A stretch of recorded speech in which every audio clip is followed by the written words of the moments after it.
Hello and welcome. This is going to be our Unit 9 test review. Let's go ahead and get started with the multiple choice. So number one, a sound wave is different from a light wave. Well, there's lots of ways that they're different. In that a sound wave is, and the answer choice here is B, not capable of traveling through a vacuum. Sound has to have a medium that it can travel through. Now you can read the other three. Those all are false, so you can figure out why. Number two, the sound wave is a pressure wave. Regions of high compression and low pressure are established as a result of vibration in a sound source. These compressions and rarefactions result because sound is more dense than air. Well, no, sound is just an artifact. It doesn't have its own density. Because sound waves have a speed that is dependent on the properties of the medium. Yes, that is... Well, that doesn't explain the compression and what causes the compressions and rarefactions, even though that's a true statement. C is like all waves. It is able to bend into the regions of space behind obstacles. Again, a true statement, but doesn't answer the question. Is able to reflect off fixed ends and interfere with incident waves. Another true statement, but that's more to explain standing waves.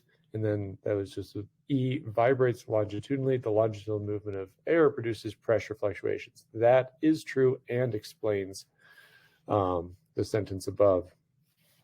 All right, number three, two musical notes have a frequency ratio of 2:1. It is said they're separated by an octave. A musical note that's separated by an octave from middle C has a frequency of, so here you can either double it or cut it in half.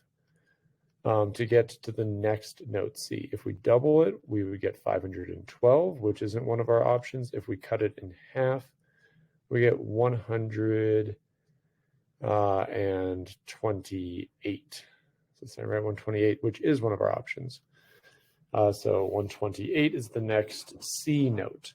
And because it's exactly 1/2 for every one wave the lower frequency does, the other wave will do exactly 2 waves, and they'll sync up nicely at their nodes. All right, question 4 says, a mosquito's buzz is often rated in the decibel range of 40 decibels. Normal conversation is often rated at 60 decibels. How many times more intense is a normal conversation compared to a mosquito buzz? So for this one, I want you to create the following table that's going to tell you what the change in intensity is for any change in decibel. So decibels are a logarithmic scale, so it's not just a straight 1-to-1 linear relationship. If I change by 10 decibels, the intensity must be 10 times as strong. But if I change by 20 decibels, the intensity will be 100 times as strong. Notice that this side is growing by adding 10, but this side over here is growing by times 10. So a change of 30 decibels represents a 1,000-fold change in intensity. This is kind of what we mean by a logarithmic scale. 40 is 10,000, and then 50 is 100,000, and you can keep going as long as you want. But the trick here is that the change in decibel, look at the first number, that's how many zeros it is. So what was the change in decibels in number 4? Our change in decibels was 20, so it's 100 times more intense as measured in watts per square meter. All right, so the table over here shows some decibel levels for several sound sources. The one we're going to be focusing on is the front row of a Smashing Pumpkins concert. So how many times more intense than the front row of a Smashing Pumpkins concert is the 15th row? So the 15th row is right here. That's a change of 10 decibels, so it'd be 10 times different. The average factory is right here. 110 minus 90 is 20 decibels, which is 100 times more intense. Normal speech is right here. 110 minus 60 gives us that this is a change of 50 decibels, which is 1,000,000,050, 100,000 times more intense to be at the front row of a Smashing Pumpkins concert. Library after school, so that's a difference of 70.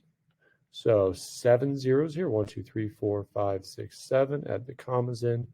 We get that it's 10 million times the intensity of sound waves in terms of watts per square meter. And then a sound that most humans can just barely hear, that is the threshold of hearing, which we have set at 0 decibels. And so that's 11 zeros. 1, 2, 3, 4, 5, 6, 7, 8, 9, 10, 11 zeros. Or 100 billion times as intense to be at the Smashing Pumpkins concert versus the quietest sound that you could possibly hear. All right. So here we've got another one, but we're going the other direction. We're saying how many iPods, which are producing 100 decibels, would be needed to get the intensity of 120 decibels. Again, that's a change in decibels of 20, which just means it's 100 times. We need 100 iPods. So 100 iPods to get that same volume. All right, so that's it for decibels. That's kind of all I want you to be able to do with decibels is just do some comparisons and understand the logarithmic scale. All right, number 7, we've got an echo. So we've got a camera here is going to make a sound. That sound is going to go out and bounce off of something, and then it's going to come back. And the camera is going to measure how long it takes for that time to come back. So here, a little stopwatch. All right. So we're going to assume the speed of sound is 340 meters per second, and it took 0.15 seconds to hear the echo.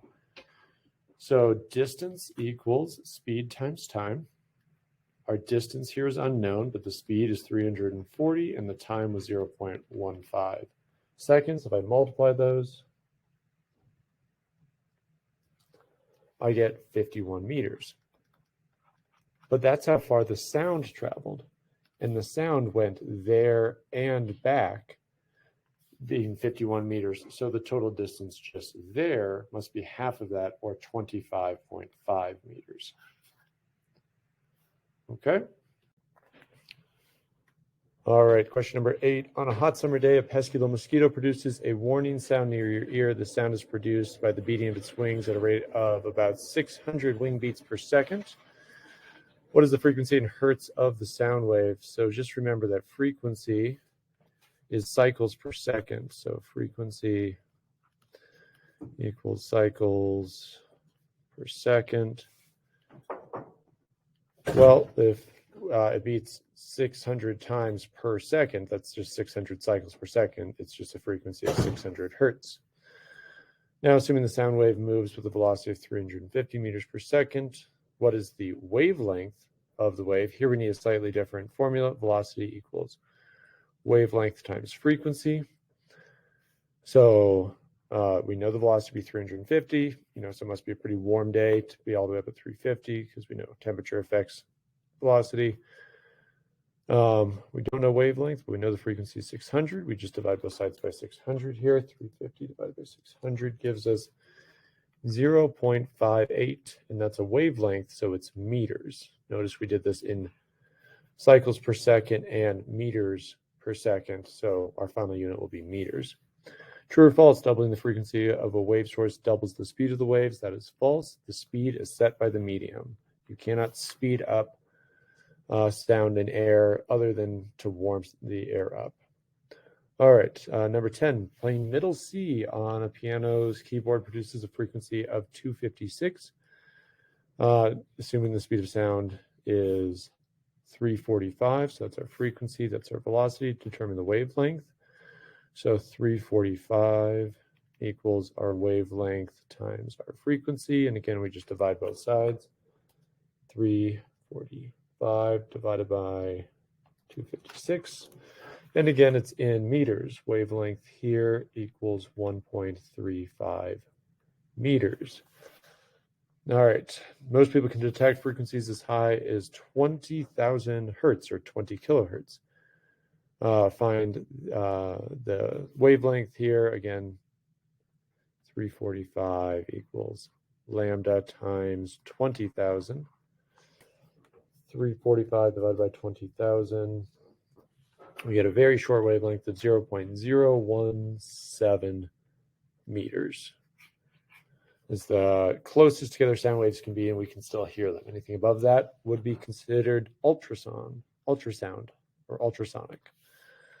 All right, an elephant produces a 10 hertz sound wave. This is true. Elephants can produce very low sounds. Let's find this wavelength. So 345 divided by 10, I can just do this one, 34.5 meters. So right there between those two, that's kind of the range of hearing. Actually, humans' hearing only goes down to about 10 hertz. All right, speed of sound on a cold day. Here we need this formula. The velocity is equal to 331 plus 0.6 times the temperature. And now we just plug in our temperature of 3 and solve. So 331 plus 0.6 times 3. And we get 0.6 times 3, 332.8. And it's a speed, so meters per second. All right. Here we got one that kind of combines a couple skills. So Miles Tugo is camping in Glacier National Park. He makes a loud holler, and here's an echo 1.2 seconds later. The air temperature is 20 degrees Celsius. How far away the canyon wall? So first, let's find that velocity by doing 331 plus 0.6 times 20. 331 plus 0.6 times 20 gives us a velocity of 343. Let me write that better. 343. So distance equals speed times time. We're going 343, and it took 1.22 seconds. So the sound would have traveled a distance of 418.46 meters. But that's to go there and come back. So let's divide that by 2 to get that the canyon walls are going to be 209 meters away. All right. All right, number 15, we see a diffraction pattern of two sound waves. They're spreading out in these concentric circles. The bold lines are supposed to represent compression, and the thin lines are supposed to represent rarefaction. So at which points is constructive interference occurring? We need either two bold lines or two thin lines to overlap. And I see that at A, B, not C, not D, not E, and not F. So just A and B. We have two bold lines overlapping, and they would construct and increase one another's amplitude. So right at those intersection points, we'd see higher amplitudes. How many points represent antinodes? So an antinode is what we just talked about, which is two waves combining. So don't be tricked and pick the other four, because those represent nodes where we have destructive interference. But with constructive interference, we form antinodes. So A and B are the antinodes. And then 17, suppose you're standing on a platform and a train is coming. They make a sound at 300 hertz, but then they're slowing down. So what would you hear? So the train is coming towards you, so it definitely would be higher than 300 hertz. But they're slowing down, and they're eventually going to stop right in front of you. So it's higher than 300 hertz, but slowly decreasing to 300 hertz. And that's so it would, once it comes to full stop, then we would just hear the 300 hertz. So this is the Doppler effect in action. So that's kind of the level of the question you'll see about the Doppler effect. That's that for this video, and have a great rest of your day.